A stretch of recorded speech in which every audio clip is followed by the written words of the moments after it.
we've heard a lot today from the minister, and I think it's unfortunate that by pointing out the facts of the hardships and the chaos that has ensued, that she wants to just look at the toxic positivity or gaslight the operators and families that are truly suffering. There are people benefiting from this program, but there are more people not benefiting. And I think one of the things that is interesting is she says this isn't built in, Rome wasn't built in a day. But the reality is, based on the sustainability of how this $10 a day childcare has been set up by the Liberals, this will be destroyed within 5 years because the sustainability is not in place. You have infant care programs shutting down. You have centers that are robbing Peter to pay Paul because they can't afford. Their fees have been capped. For people at home, any business owner knows this. Their fees have been capped.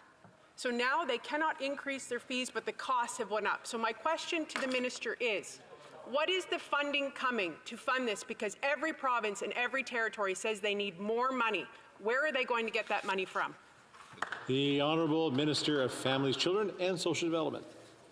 Thank you, Mr. Speaker, and I'm really glad to sit on this side of the House where we invest in families and we continue to do the hard work. We recognize that from day one, it's not going to be perfect and not everyone is going to access it. But that doesn't mean we abandon it. That doesn't mean we stop. It means we work harder, Mr. Speaker. This is important work. And so, to the member opposite, I rose-colored glasses. I really wish and hope for you that you can see the light in the work that is happening here.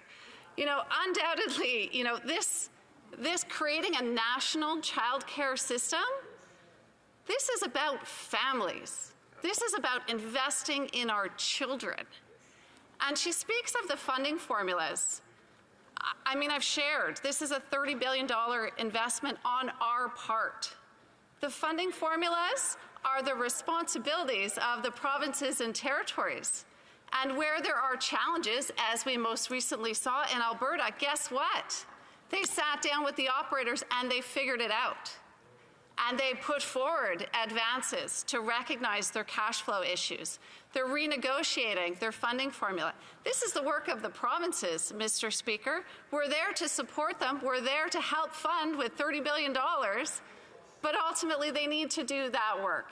On this side of the House, Mr. Speaker, it is just so incredibly unbelievable to me that we have folks like those on the Conservative benches who continue to throw shade and to discourage those who are doing the hard work, the operators, the families that are dropping their children off day in and day out, when really we need to focus on getting the work done together.